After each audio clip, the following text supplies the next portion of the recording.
que yo, porque tú has sido mi refugio y torre fuerte delante del enemigo. Yo habitaré en tu tabernáculo para siempre. Estaré seguro bajo la cubierta de tus alas, porque tú, oh Dios, has oído mis votos. Me has dado la heredad de lo que temen tu nombre. Días sobre días añadirás al rey. Sus años serán como generación y generación. Estará para siempre delante de Dios. Prepara misericordia y verdad para los que conserven. Así cantaré tu nombre para siempre, pagando mis votos cada día. Bendito sea el nombre de Dios. Vamos a poner esos corazones en su presencia. Señor, gracias. Te bendecimos. Te alabamos y te adoramos, Señor. Venimos delante de ti con corazones agradecidos y dispuestos, con corazones humillados en tu presencia, con corazones que se rinden delante de ti, Señor, porque tú eres bueno, porque tu misericordia es para siempre. Permite, Señor, que podamos renovar nuestros votos en tu presencia santa, en tu presencia misericordiosa. Permite, Señor amado, que nuestros corazones sean avivados en tu presencia. Que podamos levantar manos, Señor, santas delante de ti, bendito Dios, buscando tu favor, buscando tu perdón, Señor. Que nuestras vidas, Señor, sean el propósito de tu voluntad. Ya sea que estemos enfermos, ya sea, Señor, que estemos perturbados o saturados, ya sea que estemos agradecidos. Queremos decirte, Señor, que independientemente de lo que nos rodea, tú eres nuestro Dios. Queremos, Señor, servir a tu propósito. Queremos, Señor, llevar vidas despiertas en tu presencia. Queremos, Señor, ser uno contigo, bendito Dios. Tú conoces nuestros corazones, tú conoces nuestras vidas. Y aunque hay veces, Señor, que te podamos sentir lejos, sabemos que igual tú estás. Porque tú no eres el Dios que se mueve por nuestras sensaciones. Tú eres simplemente el Dios que nos amas, el Dios que nos bendice, el Dios que nos consuela, Señor. Y siempre, Señor, nos invitas a venir, bendito Dios. No podemos, o tal vez no tengamos la capacidad para entender lo profundo de tu amor, Señor. Pero sabemos y lo percibimos día a día en tu fidelidad, en tu provisión, en tu resguardo, en tu fortaleza. Quita todo temor de nuestras vidas, Señor. No permitas, Santo, que los temores se adueñen de nuestros corazones. Quita toda pereza, Padre Santo. Cambia, Señor, nuestros corazones. Transforma nuestros corazones. Ayúdanos a caminar en fe, Señor. Ayúdanos a caminar en la certeza de tu presencia santa y benevolente. Porque nosotros, aquí en donde estamos, bendito Dios, te decimos que esta batalla tú la libras por nosotros, que estamos conscientes que tú estás delante de nosotros, bendito Dios, que tú siempre intercedes por cada uno de nosotros, Señor. Por ello, bendito Dios, te pedimos aquí, cada uno de los que estamos sentados, Señor, te pedimos que nos ayudes a cambiar.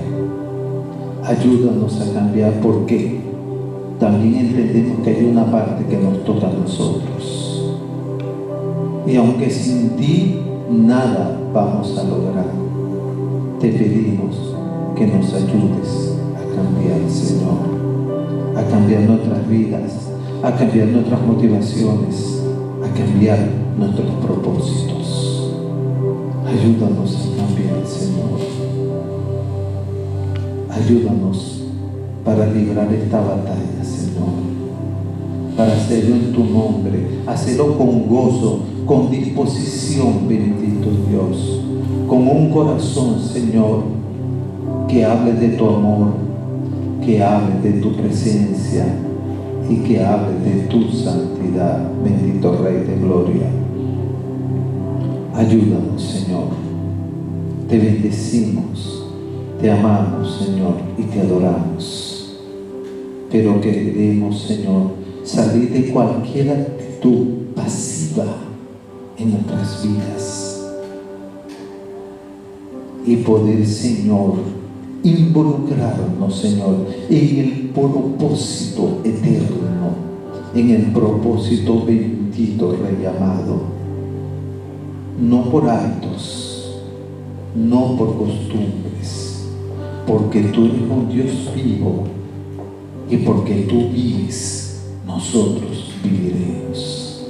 Sí, Señor. La solemnidad de tu presencia, Señor, llena todos los espacios.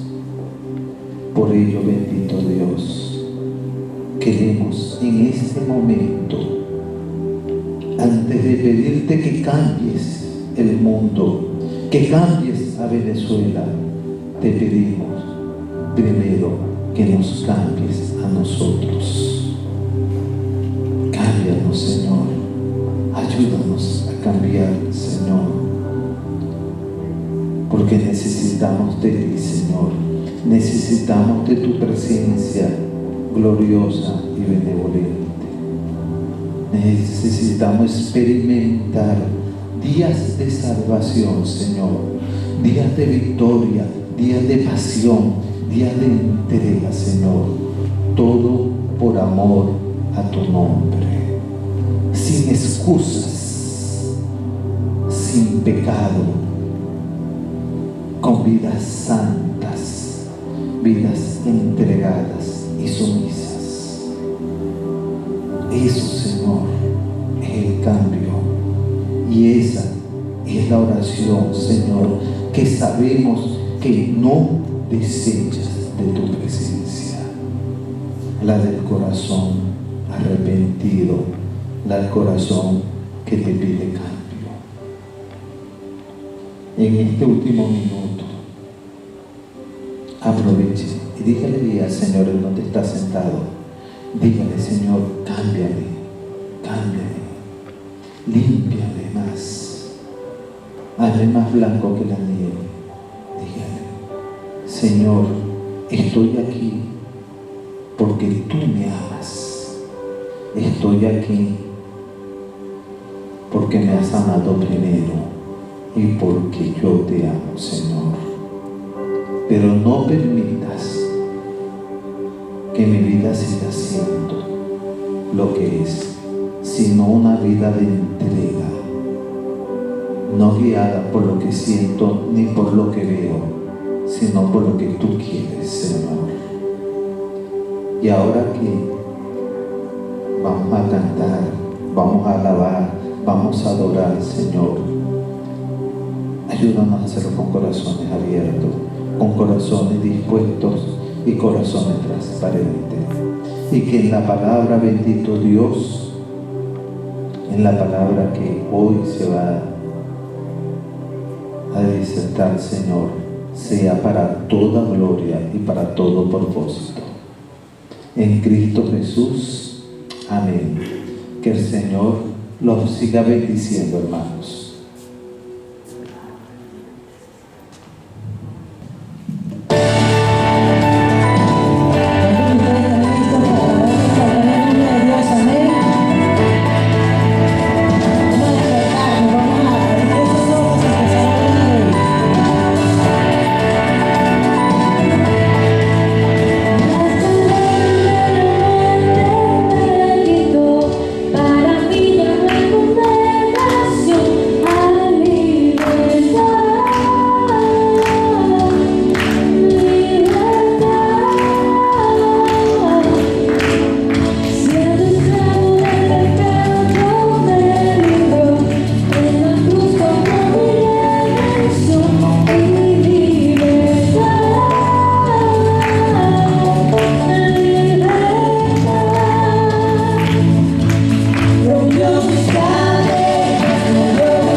su Hijo Jesucristo. Amén.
pequeños cables para encontrarme a mí.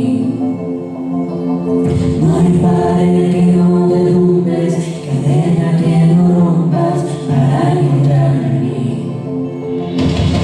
No hay sombra que no alumbres, monte que no escales para encontrarme a mí. No hay pared que no derrumbes, cadena que no rompas para encontrarme a mí. No hay sombra que no alumbres, monte que no escales para encontrarme a mí. No hay pared que no derrumbes, cadena que no rompas para encontrarme a mí. No hay sombra que no alumbres, monte que no escales para encontrarme a mí. No hay pared que no derrumbes, cadena que no rompas para encontrarme a mí. Tu amor me envuelve, me sostiene, amor sin condición. Me persigue y deja las 99 y va por mí.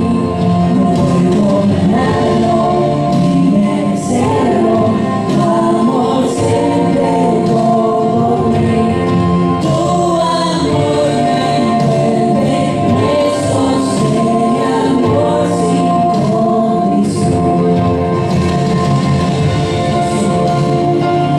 Tú nos sacaste del lodo cenagoso, cenagoso, Señor, en el que estábamos sumergidos. Tú, Señor, nos has dado una oportunidad de vivir en ti, Señor, y solo por ti.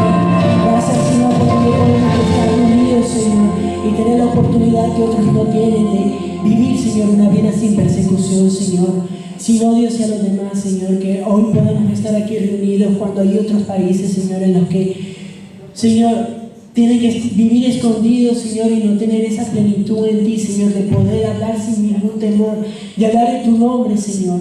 Te damos gracias, Dios mío, por nuestras vidas, Señor, y pedimos porque esos otros países, Señor, esas personas que están en persecución, también puedan tener esa libertad en ti de decirlo sin temor. Amén. Denle un fuerte aplauso a ese Rey de Reyes, Señor, Señor.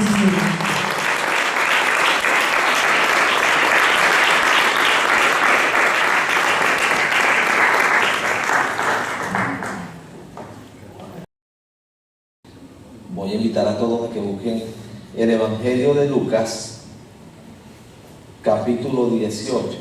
El Evangelio de Lucas, capítulo 18. Y también a los hermanos de protocolo que vayan pasando hacia acá adelante con los símbolos. Hoy, primer domingo del mes y penúltimo domingo o penúltimo mes del año, vamos a participar de los símbolos de la mesa o de los símbolos de la cena del Señor.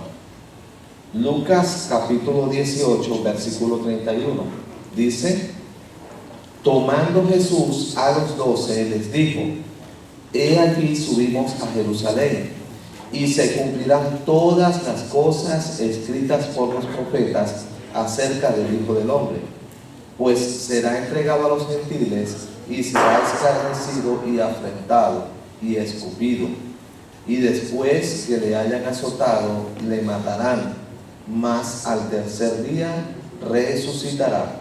Pero ellos nada comprendieron de estas cosas, y estas palabras les eran encubiertas, y no entendían lo que se les decía.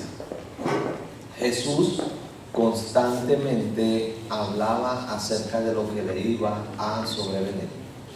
Padre, en el nombre de Jesús, te damos gracias por este día domingo, Señor, y especialmente hoy que vamos a conmemorar un domingo más, una semana más, Señor, acerca del sacrificio que hiciste por nosotros en la cruz del Calvario. Pedimos, Señor, que las personas que están acá, el Espíritu Santo pueda guiarles en participar de los símbolos de la mesa, Señor. Aquellas personas, Señor, que no tienen el conocimiento de lo que esto representa, Señor, oramos por ellos para que tú les des la sabiduría y la madurez necesaria para que en otra oportunidad, cuando puedan entender, Señor, lo que esto significa para nosotros, participen. Pero que hoy, Señor, esas personas que se abstienen por no entender lo que vamos a hacer, Señor, tú puedas seguirles guiando y guardando. En el nombre de Jesús, amén. Podemos pasar con los símbolos. Si usted no tiene conocimiento o no entiende lo que ellos representan, pedimos que por favor se abstenga y luego cuando haya recibido, gracias, haya recibido el conocimiento de lo que esto representa para nosotros, usted pueda participar de los símbolos de la mesa del Señor. Decíamos en una lectura de Lucas capítulo 18, versículo 31, que Jesús hablaba siempre de su muerte, pero los discípulos no alcanzaban a entender. Jesús había venido con un propósito, con una misión. Ese propósito y misión era dar su vida en la cruz del Calvario por las personas que en Él creyeran. Ese era el propósito. Jesús no vino a la tierra para mostrarnos que el cielo es bonito, que todo es chévere, que usted es una buena persona, que usted puede no tener problemas. La misión específica, y es por eso que Jesús pasa a ser el Cordero Inmolado, y es por eso que Jesús fue el único que pudo vivir una vida impecable delante de Dios, e impecable tiene que ver con que no pecó, fue Jesús. Su misión era vivir una vida de integridad para Dios, para después poner esa vida por usted y por mí en la cruz del Calvario. Él no vino con ningún otro propósito. Él sabía que si lograba cumplir el propósito principal, que era entregar su vida en la cruz del Calvario, todo lo demás iba a venir por añadidura a cada uno de nosotros. Entonces, básicamente, el hecho de morir en la cruz del Calvario abría las puertas a todas las bendiciones que usted alcanza a través de Cristo. Si Jesús no hubiese dado su vida en la cruz del Calvario, sencillamente podía ser una persona muy buena gente, muy generoso, muy compasivo, que ayudaba, que sacaba de problemas a las personas, pero ya, se acabó. Lamentablemente no pudo morir, pero ¿saben qué? Jesús sabía que su misión al final de cuentas era la cruz. La cruz era lo que Jesús veía. Hasta allí o hasta allá debo llegar, hasta la cruz. Así como usted ve que pronto va a estar en la presencia de Dios, bien sea al partir de esta tierra por la muerte o al salir de ella por el arrebatamiento de la iglesia, usted sabe, el cielo, como dicen por allí, es el límite o la meta. Hasta allá voy, hasta el cielo. Jesús veía su propósito siempre enfocado en la cruz. Él vino a cumplir con el plan de Dios, y el plan de Dios era que un cordero pudiese morir por cada uno de los pecadores y así alcanzar la vida eterna a través de la muerte de ese cordero. Jesús es el Cordero de Dios que iba a dar su vida en la cruz del Calvario por cada uno de nosotros. Y esa prácticamente era uno de los últimos discursos que el Señor estaba teniendo con los discípulos. Hoy, o he aquí que subimos a Jerusalén, y el Hijo del Hombre va a ser entregado para morir. Pero ellos no alcanzaban todavía, no tenían el entendimiento o la visión clara. Ellos sencillamente seguían viendo que con Jesús todo era chévere, todo era fino y que seguimos con el Señor para adelante. Pero no sabían que ya ese para adelante iba a tener un final y que se acercaba ese final. Luego en Lucas capítulo 22, les invito a buscarlo, versículo 14, dice Lucas 22, 14: cuando era la hora, se sentó a la mesa y con él los apóstoles y les dijo: cuánto he deseado comer con vosotros esta Pascua antes que padezca, porque os digo que no la comeré más hasta que se cumpla en el reino de Dios. Y habiendo tomado la copa, dio gracias y dijo: tomad esto y repartidlo entre vosotros, porque os digo que no beberé más del fruto de la vid hasta que el reino de Dios venga. Y tomó el pan y dio gracias y lo partió y les dio diciendo: esto es mi cuerpo que por vosotros es dado, haced esto en memoria de mí. Acá está el pan, símbolo del cuerpo de Jesucristo. Recuerden, símbolo, y siempre lo recalco, no es el cuerpo de Cristo, es un símbolo. Entonces, hoy nosotros cumplimos con ese deber que cada uno de nosotros tenemos, o con esa ordenanza dada por el Señor Jesús, de que participemos de los símbolos de la mesa o de la cena del Señor, y que cuando lo estemos haciendo recordemos el sacrificio que Él hizo por cada uno de nosotros en la cruz. Pueden participar del pan.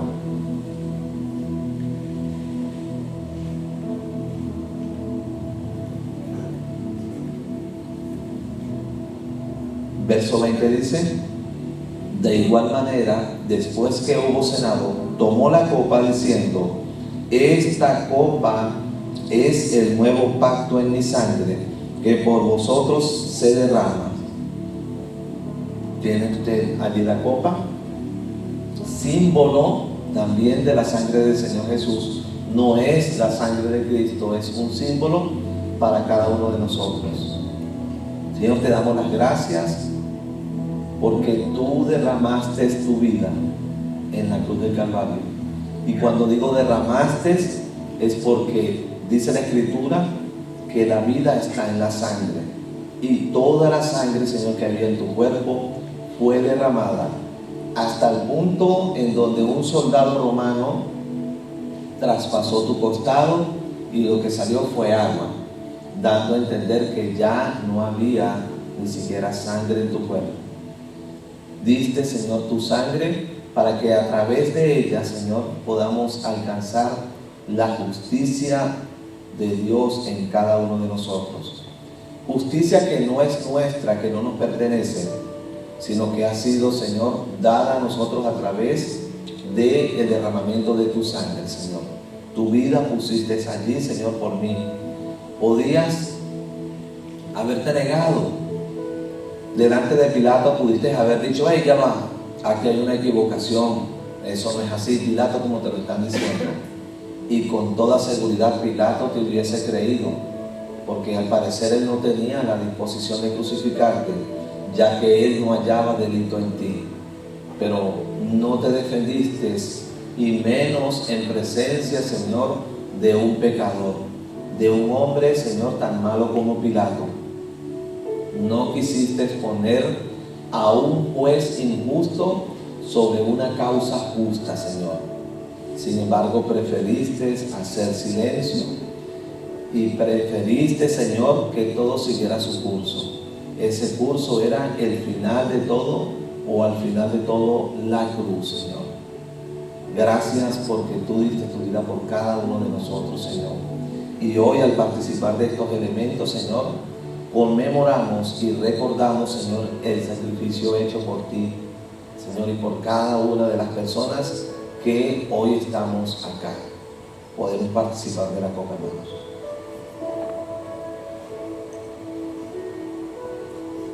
Gracias, Señor Dios Todopoderoso, porque tu bondad, Señor, es infinita y tu misericordia es para siempre, Señor. Gracias porque a través de esa muerte en la cruz del Calvario, nosotros hoy podemos decir que somos justificados, Señor, en ti, y que tú nos ves a cada uno de nosotros a través de los ojos de Jesucristo, Señor. Gracias, Maestro. Amén. Hermanos, Dios bendiga. Bueno, vamos un poquitico para acá. Ok, mis hermanos, le damos las gracias a Dios por este día. Quisiera que por favor sacaran sus Biblias y la abrieran en la carta que hemos venido o iniciado trabajando. ¿Cuál es? ¿Cuál es? Efesios. ¿Sí? Efesios. Ya Filipenses la trabajamos, la estudiamos, y por ahí están en deuda Colosenses, pero estamos trabajando hoy Efesios. ¿Sí? Y para entrar en contexto, oramos y entramos en contexto. ¿Lo tenemos? Efesios. Aquellos hermanos que no tienen Biblia, ¿nos quedan Biblias ahí en protocolo? ¿Sí? Puedes darle una a nuestra hermana que nos está visitando el día de hoy. ¿Pueden levantar la mano? ¿Quieren?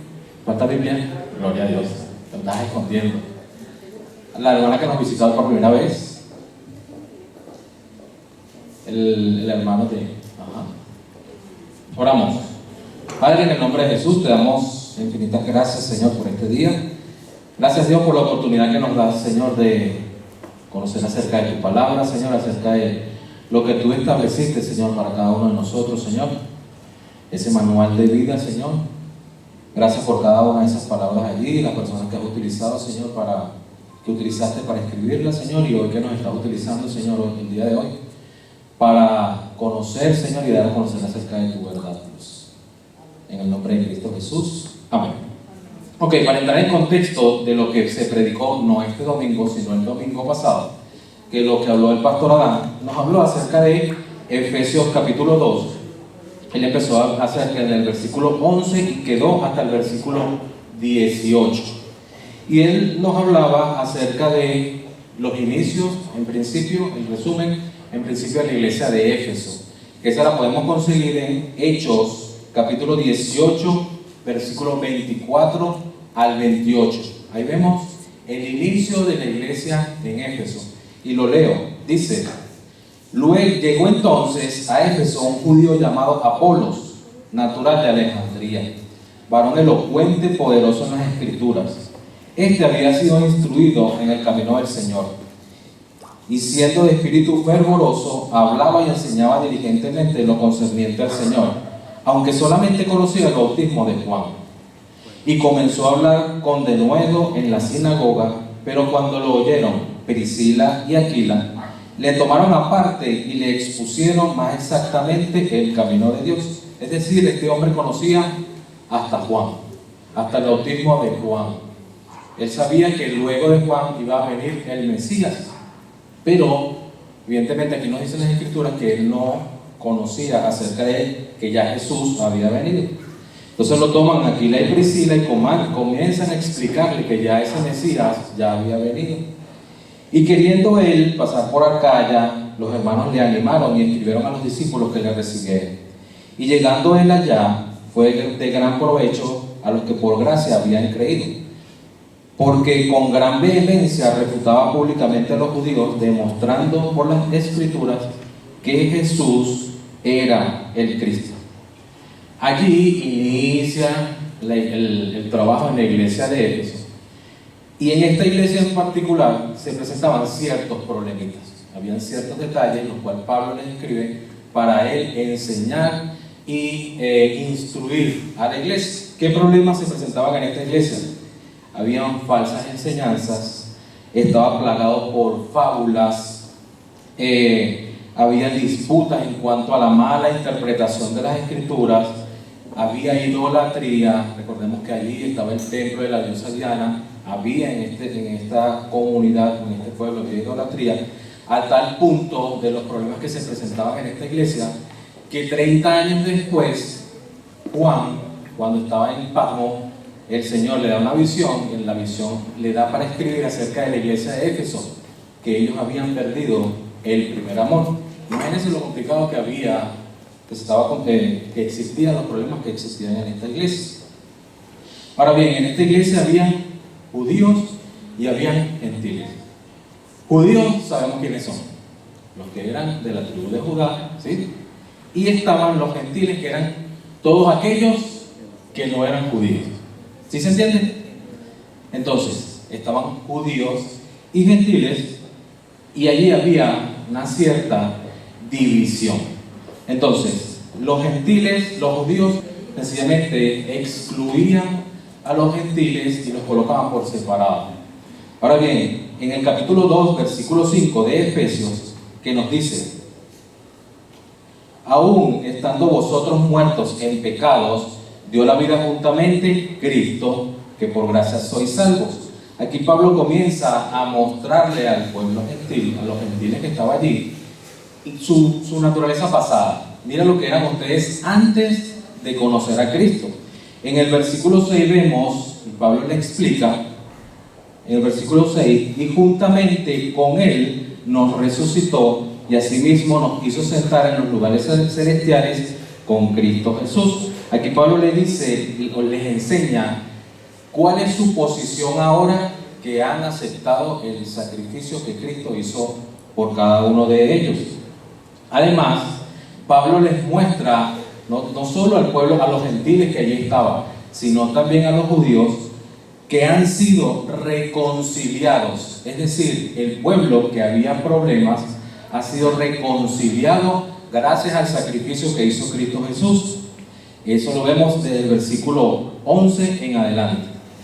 Pablo les dice también a los gentiles, y esto era uno de los grandes problemas que se presentaban allí en la iglesia, y esta división por cuanto unos eran judíos y otros gentiles.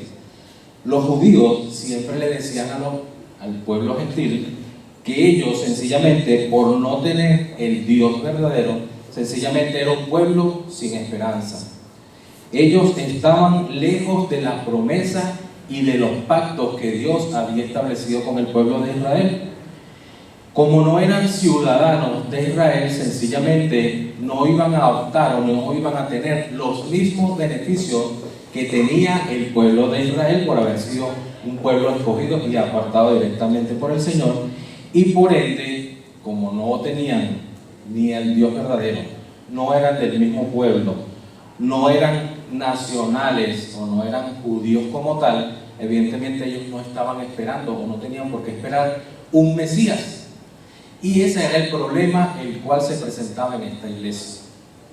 Ahora bien, en el versículo 13 y el 14, Pablo nos explica que por medio de la sangre de Cristo, ya esos muros que habían, que dividían tanto al pueblo gentil como al pueblo judío, ya no existían. Ya esa clasificación entre judíos y gentiles desapareció.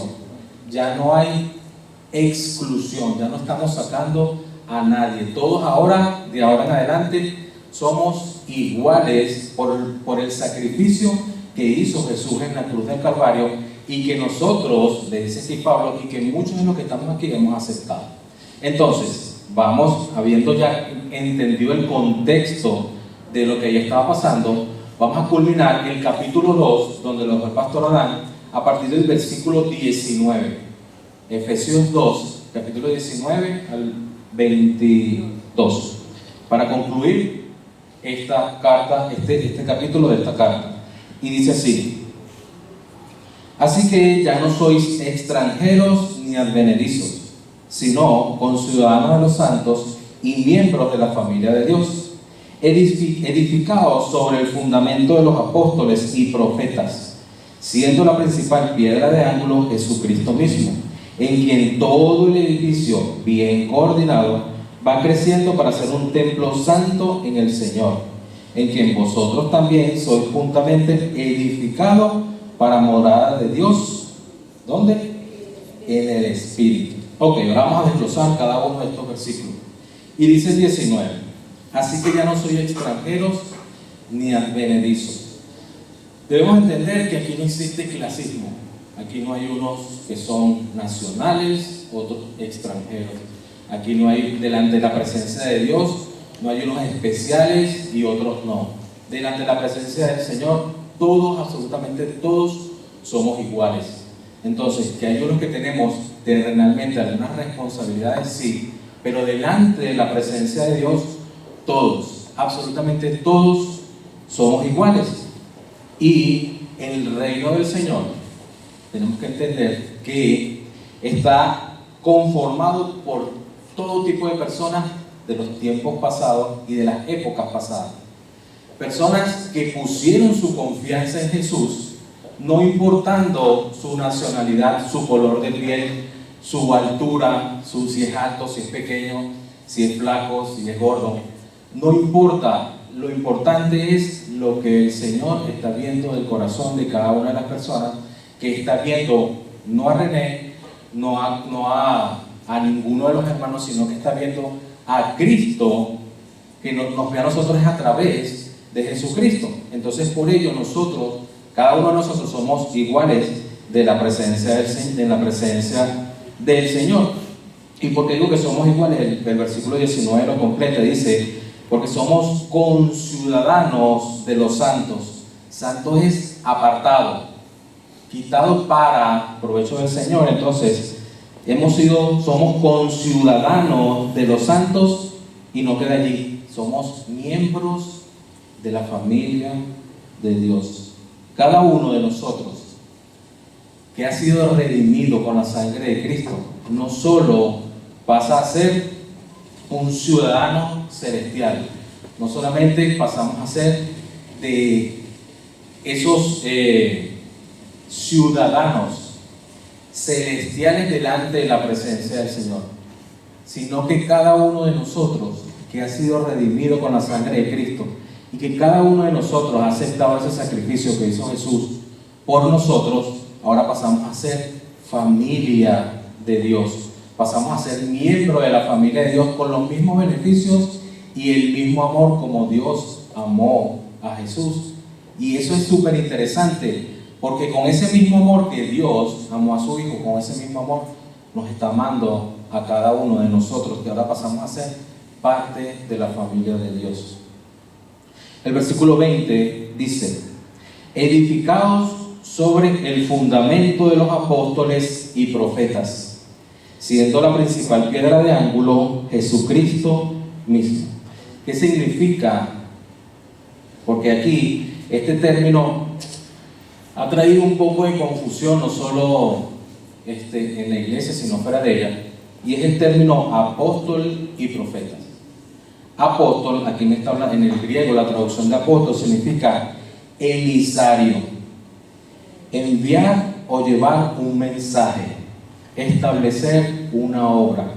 Ese es el trabajo de un apóstol, llevar el mensaje, mensajero, establecer una obra para llevar el mensaje e irse para seguir llevando el mensaje.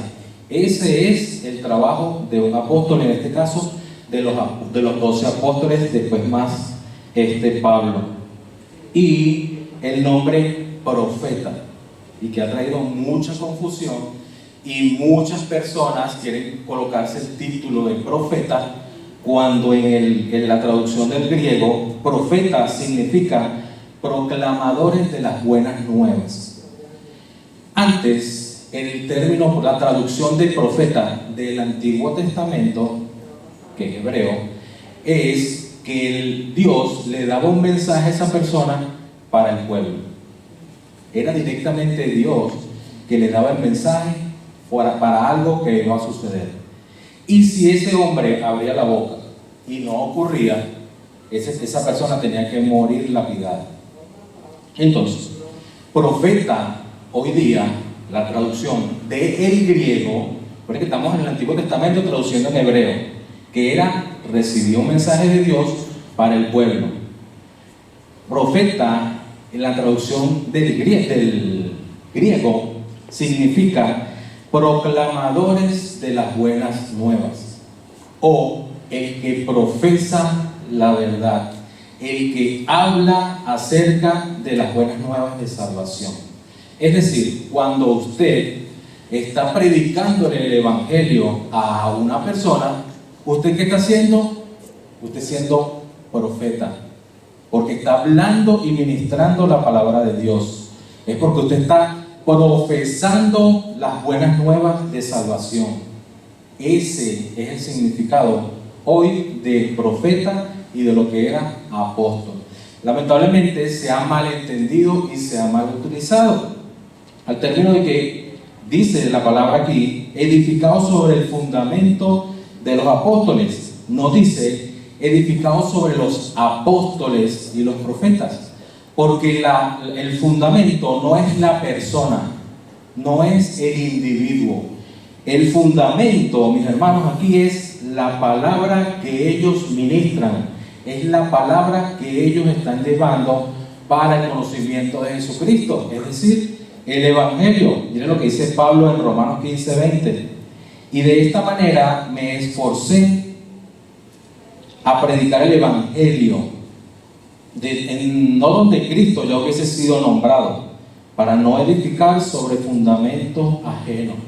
Es decir, cada vez que nosotros, o lo que está queriendo decir Pablo aquí cuando dice que edificados sobre el fundamento de los apóstoles, es lo que ellos decían. es sobre lo que ellos predicaban y no es sobre la persona. ¿Y de quién estaban hablando ellos? De Cristo como Salvador, que ya había llegado y había muerto en la cruz del Calvario y había resucitado. Y que esas eran las buenas noticias para salvación. Y ese es el fundamento. ¿Sí? Entonces, ahora bien, cuando dice, siendo la principal piedra de ángulo, quiero que vean esta imagen, si la tienes allí. Ok. Esto es, yo no soy ingeniero, soy abogado, pero algo por lo menos puedo entender de esto, ¿no? Si esto es un ángulo de una edificación. ¿Sí? La base o cuál es la piedra angular de este ángulo, muchos pudieran decir, bueno, son las columnas, porque allí es la que va a iniciar el soporte. Pero esa no es una piedra angular. Quizás otros podrán decir, bueno, son las piedras cuadradas que están arriba después de la columna, porque de allí va a iniciar todo. Pero la piedra angular, la piedra que es la que te va a orientar, o la que va a orientar la construcción, la piedra que va a soportar todo el peso, o la piedra que va a alinear toda la estructura, o la otra, es la que está en el medio. Esta piedra, la que está en el medio del ángulo, es la que va a soportar todo el peso de la estructura y es la que va a alinear absolutamente todo, que es Jesucristo. Ella es ese basamento, Jesucristo, es donde se va a basar toda la estructura que soporta absolutamente todo el peso. Ahora bien, mis hermanos, hay una aclaratoria que quisiera hacer en este momento. ¿Ya puedes poner esto? Sí. Hay muchas personas y muchos hermanos que han dicho, y yo los he escuchado decir, que cuando leen Mateo capítulo 16 del 15 al 18 dicen que la piedra es Pedro. ¿Por qué? Porque la Biblia dice lo siguiente, los que me puedan acompañar, Mateo 16 del 15 al 18, dice, y les dijo, ¿y vosotros qué decís que soy yo? Este es Jesús hablándole a los discípulos. Respondiendo Simón Pedro, dijo, tú eres el Cristo, el Hijo de Dios. Entonces le respondió Jesús, bienaventurado eres, Simón, hijo de Jonás, porque no te lo reveló carne ni sangre, sino mi Padre que está en los cielos. Y yo también te digo que tú eres Pedro, y sobre esta roca edificaré mi iglesia, y las puertas del Hades no prevalecerán sobre ellas. Lamentablemente muchos piensan que Pedro es esa piedra o esa roca sobre la cual se edificará la iglesia de Cristo. Cuando lo dicen, realmente aquí están mal interpretando las escrituras. ¿Por qué? Porque el Señor Jesús le está diciendo a Pedro, es sobre lo que tú estás diciendo, Pedro, es decir, que tú eres el Cristo, Hijo de Dios. Sobre eso que tú acabas de decir es que será edificada mi iglesia, sobre que yo soy Jesús, el Cristo, el Hijo de Dios. Allí es cuando nosotros tenemos que entender que no es Pedro, y hay personas que te lo refutan y te lo mantienen con esta escritura, pero no se van a Salmos capítulo 118, que lo podemos buscar allí, Salmos capítulo 118, versículo 22, y que también nos aparece en Hechos, capítulo 4, versículo 11. Y dice, la piedra que desecharon los edificadores ha venido a ser la cabeza del ángulo. ¿Quién fue desechado en Israel? El propio Jesús. Jesús mismo ha venido a ser entonces la cabeza del ángulo.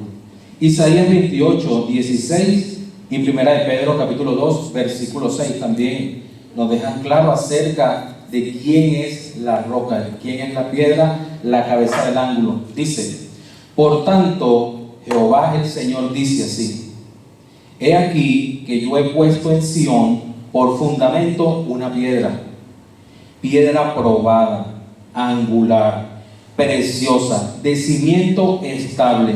El que creyere no será avergonzado. Allí, entendiendo estos dos versículos de quién es esa piedra probada, de quién es esa piedra angular, de quién es ese cimiento estable y precioso, podemos entender de que la palabra de Dios está hablando es de Cristo como esa piedra. No está hablando acerca de un hombre que fue pecador y que fue redimido a través de la sangre de Cristo.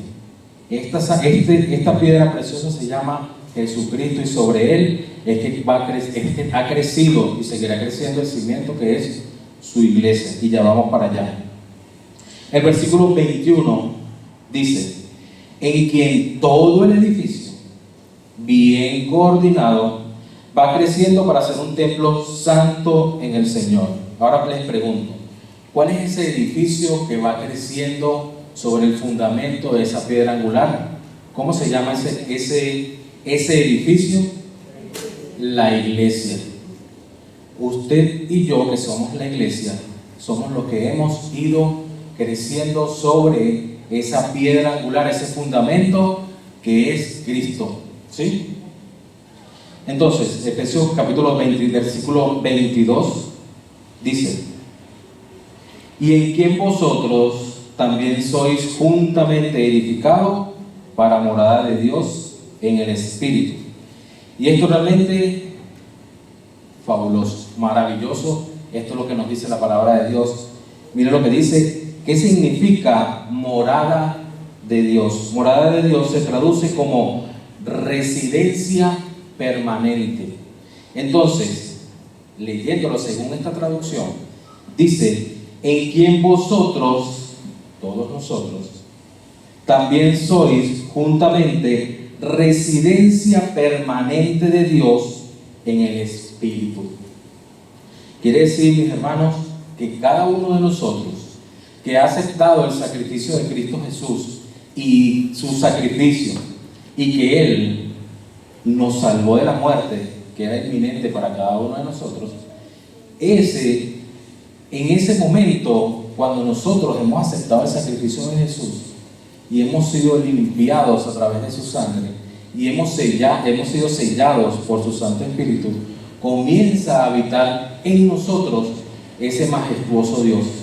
Ese grandioso Dios comienza a morar eternamente, permanentemente en nosotros, ese Dios creador. Y eso debe ser de gran regocijo para cada uno de nosotros.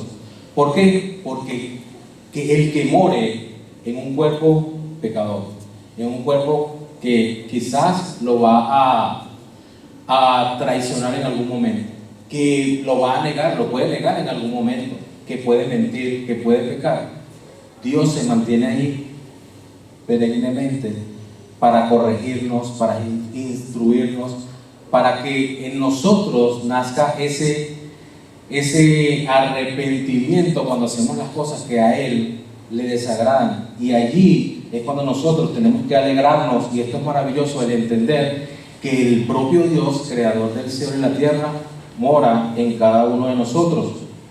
1 Corintios 6:19 también nos dice: ¿o ignoráis que vuestro cuerpo es templo del Espíritu Santo, el cual está en vosotros, el cual tenéis de Dios, y que no sois vuestro, porque habéis sido comprado por precio? Glorificad pues a Dios en vuestro cuerpo y en vuestro espíritu, los cuales son de Dios. 2 Corintios 6:16 también nos lo dice. ¿Y qué acuerdo hay entre el templo de Dios y los ídolos? Porque vosotros sois el templo de Dios viviente, como Dios dijo: habitaré y andaré entre ellos, y seré su Dios, y ellos serán para mí su pueblo. Ahora bien, mis hermanos, para ir concluyendo, anteriormente estábamos sin Dios. Anteriormente no teníamos absolutamente nadie que nos rescatara de la muerte y del pecado. En nuestra vida no existía Salvador ni existía un Mesías. Ya Cristo, y al aceptar a Cristo como Señor, ya tenemos la esperanza de que nos encontraremos con Él en el cielo. pero eso no queda allí, hermanos. Y es lo interesante de estas láminas que se van a pasar ahorita. Es que el Señor, anteriormente, Él habitaba en un monte, en el Sinaí, donde existían límites, donde no podía entrar ni siquiera un animal.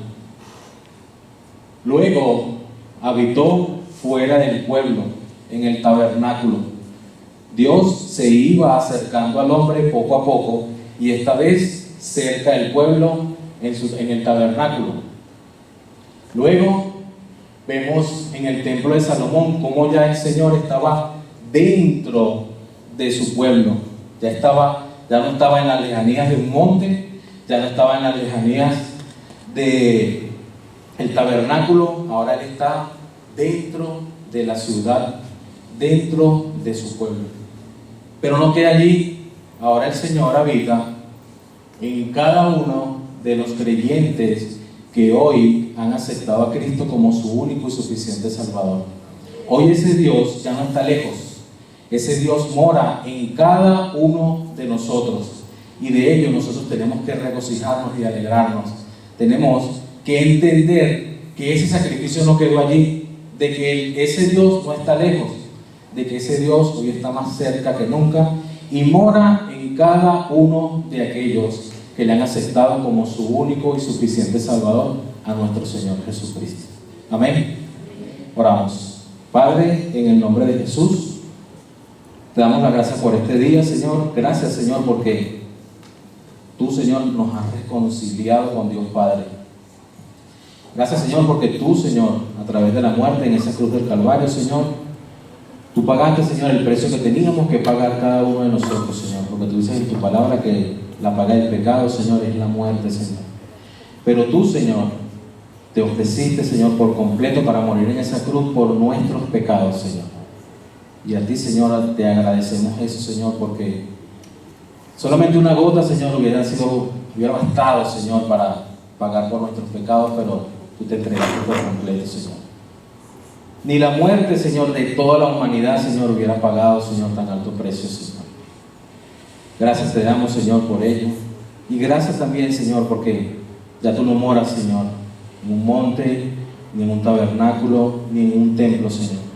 Ni moras, Señor, en un lugar hecho por hombre, por la mano del hombre, Señor, sino que por tu propia voluntad, Señor, el Dios creador del cielo y la tierra, ese Dios de amor, ese Dios bondadoso, misericordioso, ese Dios Rafa, ese Dios Shaddai, ese Dios proveedor, ese Dios grande, ese Dios todopoderoso, omnisciente, omnipotente, omnipresente.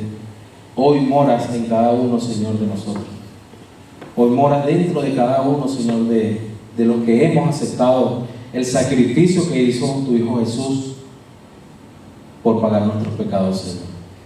Te damos gracias, Señor, por entender esta palabra, Señor. Entender realmente, Señor, que somos conciudadanos, Señor, del cielo, de que somos familia tuya, Señor, de que al hermano que está al lado también, Señor, es familia del reino. Al entender que nuestro prójimo que habita, Señor, dentro de la iglesia, que convive con nosotros dentro de la iglesia, también es conciudadano del reino y también, Señor, es familia, Señor, tuya, Dios. Te damos gracias, Señor, por cada uno de estos hermanos, Señor. Y si aquí en este momento hay alguna persona que no te conozca, Dios, te quiero pedir en el nombre de Jesús, Espíritu Santo, que seas tú ministrando en su vida, Señor. Y si alguna persona quiere, y no lo es hasta ahora, parte de la familia de Dios y quiere formar parte, quiere ser llamado también hijo de Dios, quiere ser llamado conciudadano también del cielo, hoy es un día extraordinario para que puedas poner toda tu confianza en Jesús, te arrepientas de tus pecados y comience el Espíritu Santo a trabajar en tu vida. Si no sabes cómo hacerlo, te puedo guiar una corta oración, pero te pido que la hagas con fe, que lo hagas con una verdadera convicción. Y es que le puedes decir: Señor Jesús, en este momento me arrepiento de corazón de todos mis pecados. Te pido que borres todas mis faltas y mis pecados que he hecho en contra de ti. Te acepto, Jesús, como mi único y suficiente Salvador. Reconozco que tú eres Dios. Reconozco que moriste en esa cruz del Calvario por mis pecados y que al tercer día resucitaste. Te acepto como mi Señor y Salvador. Y Espíritu Santo, comienza a morar en mí e escribe mi nombre en el libro de la vida. Esto te lo pido en el nombre de Jesús. Amén.